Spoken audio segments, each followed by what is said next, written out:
আমি আপনাদের মাঝে নিয়ে আসলাম গরুর মগজ রান্না রেসিপি। তো গরুর মগজটা আমি ঠান্ডা পানি দিয়ে ভালো করে একটু ধুয়ে নিচ্ছি। উপরে পাতলা একটা পরত থাকে, সে পরত আর কিছু ছোট বড় অদৃশ্য কিছু নার্ভ, সেগুলো আমি বেছে পরিষ্কার করে ফেলে দিব। এই রগগুলো ফেলে দিয়ে একবারে ঠান্ডা পানি দিয়ে কয়েকবার আমি ধুয়ে আমার পছন্দ মতো আমি ছোট ছোট টুকরা, একেবারে ছোটও করব না, একটু বড় বড় করে টুকরা করছি, ঠিক এই সাইজের। তো এই টুকরাগুলো আমি আবার একটু বড় রাখলাম এই কারণেই যে এটা আমি একেবারে মাখা মাখা ঠিকই হবে, কিন্তু একেবারে মিশে যাবে না। এটা একটু আস্ত আস্ত থাকবে মগজটা। আমার কাছে একটু আস্ত আস্ত থাকলেই ভালো লাগে, দেখতেও ভালো লাগে, খেতেও ভালো লাগে। কিন্তু একেবারে কাঁচামরিচ দিয়ে একটা রান্না আছে, সেটা আমার মা করেন, অনেক ভালো লাগেন, সেটাও ভালো লাগে আর কি। এটাই বলতে চাইছি যে আমার মায়ের হাতের রান্নাটা অনেক ভালো হয়। তো আমি গরম পানির মধ্যে দিয়ে দিলাম সামান্য একটু লবণ আর কয়েক ফোঁটা লেবুর রস। তো দিয়ে আমি ভালো করে ধুয়ে একবার ঠান্ডা পানি দিয়ে গরম পানি দিয়ে সুন্দর করে ধুয়ে নেব। ধোয়াটা আমার হয়ে গেল। তা আমি কড়াইতে তেল দিয়ে, তেলটা গরম হয়ে গেছে, দিয়ে দিলাম তার মধ্যে কিছু পেঁয়াজ কাটা, দুটো তেজপাতা, এলাচ, দারচিনি এবং লং। খুব সামান্য পরিমাণেই দিব, মগজের মধ্যে বেশি মশলা আবার ভালো লাগে না, মগজের টেস্টটা নষ্ট হয়ে যায়।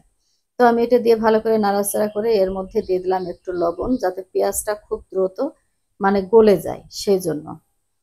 তারপর আবার আমি লবণ দিয়ে পেঁয়াজ দিয়ে তেলের মধ্যে মিশিয়ে নিলাম। এবার আমি আমার সব ফ্রোজেন করে রাখা মশলা, ওই মশলাগুলোই আমি ব্যবহার করি, কারণ আমার সময়ের সাথে আমি কাজ করে সারতে পারি না, যার জন্য মশলাটা আমি এভাবে রেডি করে রাখি। দিয়ে দিলাম রসুনের কিউব, পেঁয়াজের কিউব এবং আদার কিউব।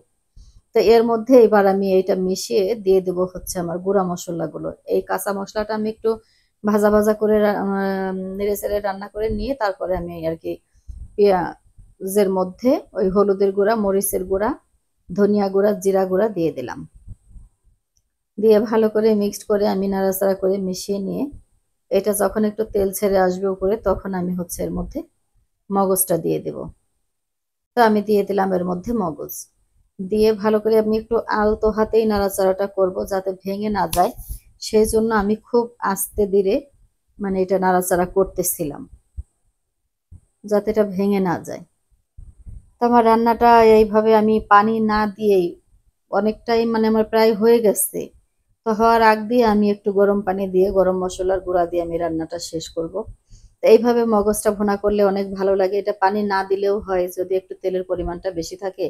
রান্নাটা করে এইভাবে শুধু ভুনা ভুনা করে খেলেও হয়। তারপরেও আমি আমার একটু পানি দিব, এই কারণে এই যে একটু পানি দিলে হয় কি, এপাশ ওপাশ এমনিতেও সিদ্ধ হয়ে গেছে, তারপরে একটু ঝোল, মাখো মাখো ঝোল রাখার জন্য আমি এর মধ্যে একটু গরম পানি অ্যাড করে দেব।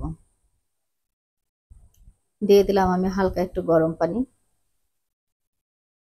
আবার সে একটু আস্তে আস্তে করে আমি নাড়াচাড়া করে, আমার রান্নাটা প্রায় শেষের দিকে, আমি এখানে দিয়ে দিলাম গরম মশলার গুঁড়া। তো এইভাবেই থাকবে, এই যে ভোনা ভোনা মাখা মাখা, দেখেন একটু একটু ঝোল আস্তে আস্তই আছে।